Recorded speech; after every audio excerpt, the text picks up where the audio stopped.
Estamos de volta. Você me acompanha nessa conversa sobre acessibilidade. Agora, eu quero que você conheça uma amiga nossa aqui da TV, a Luísa Fiorese. Falei certinho? Pode entrar, Luísa. Obrigado, Tudo pode bem, se sentar. licença. Obrigado, viu? Vai contar pra gente? A Luísa, gente, é estagiária aqui da TV Horizonte. Ela é capixaba, tem 20 aninhos apenas. Há quanto tempo eu não tenho 20 anos, hein, Magela? Ah, meu Deus. Ah, meu Deus. É. Passou. Luísa, você vai contar um pouco da sua história, porque você viveu uma experiência que a gente não espera viver aos 15 anos, né? Com 15 anos eu tive câncer no fêmur, foi um osteosarcoma, no qual eu tive que, assim, tirar a parte do fêmur, joelho, um pedacinho da tíbia e colocar uma prótese de titânio. E a partir de então a minha vida mudou completamente. Tive que me adaptar todinha. E como foi esse processo? Como que você lidou com isso? De início foi muito difícil. A coisa que eu mais temia era ter que parar de jogar, porque eu jogava handball e, enfim. E aí, de início, foi muito difícil de aceitar. Eu teria que amputar a perna e a gente conseguiu salvar com químio e rádio e tudo mais. E eu não queria amputar de jeito nenhum, porque eu achava que com a prótese eu ia voltar a jogar. Tinha isso na minha cabeça, eu não sei por quê. Mas eu queria, porque queria voltar a jogar. Então, eu tinha isso na minha cabeça. E aí, então a gente conseguiu colocar a prótese, mas acabou que não consegui voltar a jogar. E hoje eu lido muito bem com isso, é Que bom. tranquilo. Você consegue caminhar bem, mas dá para perceber que houve uma alteração. Só que nem todo mundo percebe. Que situações que você vive assim que te incomodam hoje, atualmente, hein? Pois é estranho, porque igual eu tô aqui de calça, ninguém consegue ver a minha cicatriz, ninguém consegue ver, porque a minha prótese é uma endoprótese. Então, a pessoa que vê de longe vê pele, carne e tudo mais e acha que não tem nada, que eu não tenho deficiência. Mas sim, eu sou uma deficiente hoje, e é tranquilo. Uma pessoa com isso. deficiência. Uma pessoa com deficiência, olha só. Eu aprendi hoje, Luísa. Também tô aprendendo agora. Há situações, por exemplo, você tá na fila e a pessoa pensa, te olha feio? É muito estranho, porque, igual eu falei, quando eu tô de calça, ninguém vê, ninguém sabe que eu tenho uma prótese. Então, às vezes, altas vezes, eu já evitei de ir na fila preferencial porque eu queria evitar olhares. É muito ruim, é uma coisa que me incomoda até hoje, me incomoda muito, de verdade. Porque as pessoas meio que duvidam da minha índole, sabe? Olham, tipo assim, vaga Isso é de chato, deficiente. Né? Nossa, é porque eu tenho o cartãozinho de deficiente e, obviamente, eu paro nas vagas porque eu acho que eu preciso. E você sim. sabe que tem o caso agora, que eles bolaram, muito bem feito, inclusive, a bengala verde. Porque é a pessoa de baixa visão. Então, às vezes, a pessoa que enxerga um pouquinho está na rua e ela é tida como Farsante. que tá mentindo. E não. Farsante. Então, vendo a bengala verde, é só conscientizar nos meios de comunicação o que é bengala verde. Para mostrar que a pessoa, ela enxerga, mas ela é deficiente, ela enxerga muito pouco. Então já aconteceu, o cara falou assim, chegou perto da loja, aí tinha a pessoa na porta, você podia ver o preço aqui de alguma coisa? A pessoa não respondeu. Perguntou de novo nada, foi lá para reclamar com o gerente. Pô, você tá com a funcionária, não responde a gente, era o manequim. É porque a pessoa enxergava um pouquinho, viu a pessoa que era uma pessoa, era um manequim. Sim. Raul. Mas o assunto que a gente está tratando aqui, tá de forma engraçada, é um assunto sério, né? Essa questão das deficiências não aparentes é um desafio muito grande, principalmente no Brasil, porque, infelizmente, no Brasil criou-se um estigma de que as pessoas com deficiência são aquelas que querem se apoiar ou em um benefício ou em alguma política afirmativa, e não. As pessoas com deficiência, ao longo dos anos, tomaram as rédeas das suas vidas, inauguraram um protagonismo, né? Acho que nós estamos aqui demonstrando isso. E, já falando um pouquinho do meu livro, essa é a grande discussão. A lei, o Brasil hoje, ele não define quem são as pessoas com deficiência. E aí, pessoas com deficiências não aparentes ficam de fora de políticas afirmativas e, às vezes, pessoas que não têm uma deficiência, têm uma outra dificuldade e tal, são enquadradas e têm acesso a políticas e a benefícios. Enfim, então, hoje, na minha opinião, na minha análise, inclusive jurídica, é o maior desafio do Estado brasileiro. Definir quem são as pessoas com deficiência.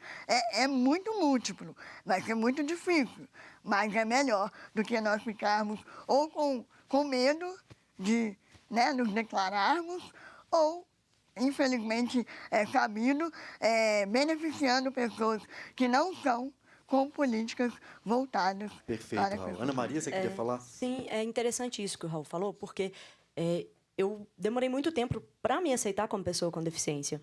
Quando eu me aceitei, a primeira coisa que eu fiz foi trabalhar em uma vaga de pessoa com deficiência.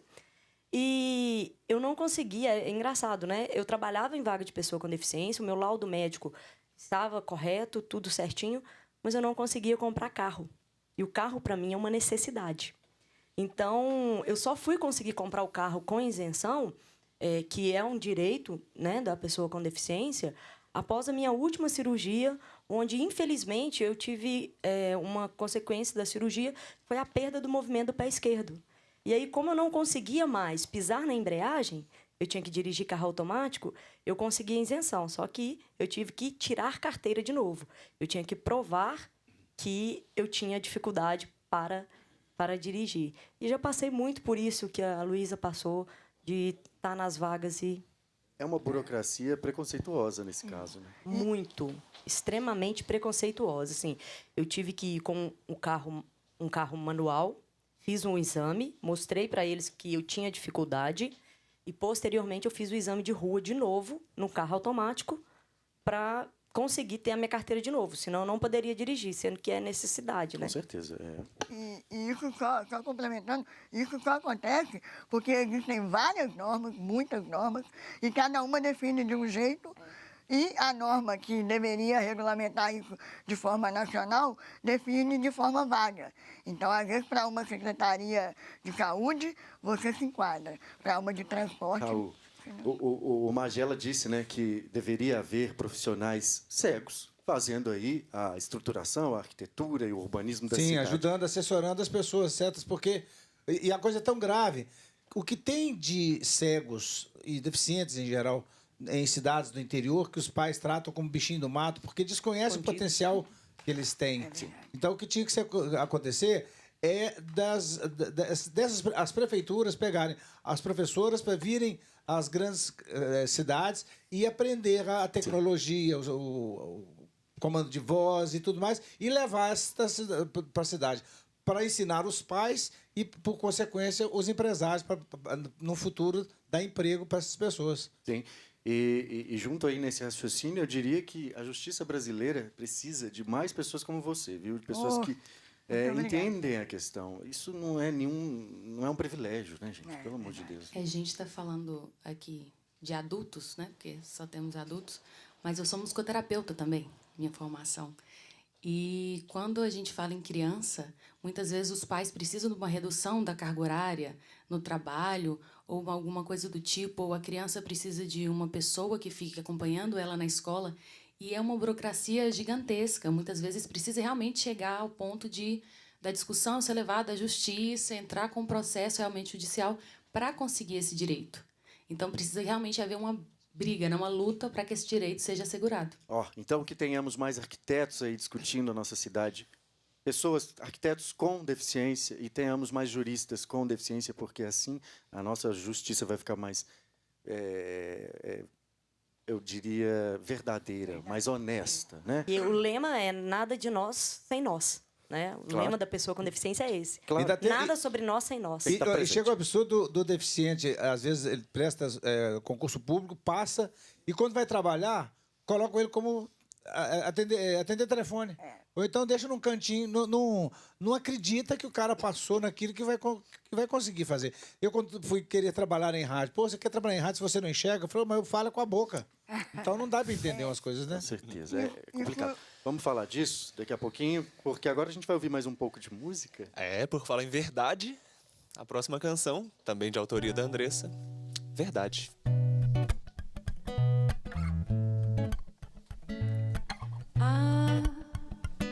Se o mundo pudesse ouvir o que bate em nós, pudesse parar pra escutar a nossa voz, saberia bem mais. Vou longe pra buscar resposta para a nossa história.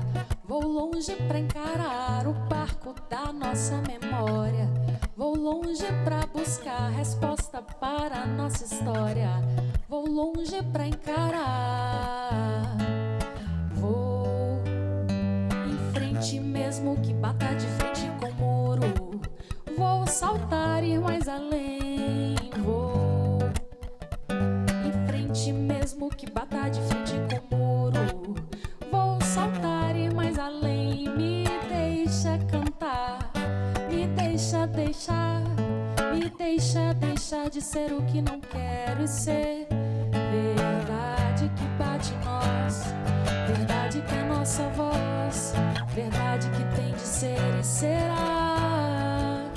Verdade que bate em nós, verdade que é nossa voz, verdade que tem de ser e será. Salomão é um rei muito famoso pela inteligência, pela sabedoria. Todo mundo sabe isso. Mas o que eu não sabia é que muito do que ele aprendeu foi dos encontros que ele tinha com a rainha de Sabá. Dizem que uma vez a rainha chamou Salomão até o castelo. Salomão, tem um desafio para você. E o levou até uma sala. E quando ela abriu a porta,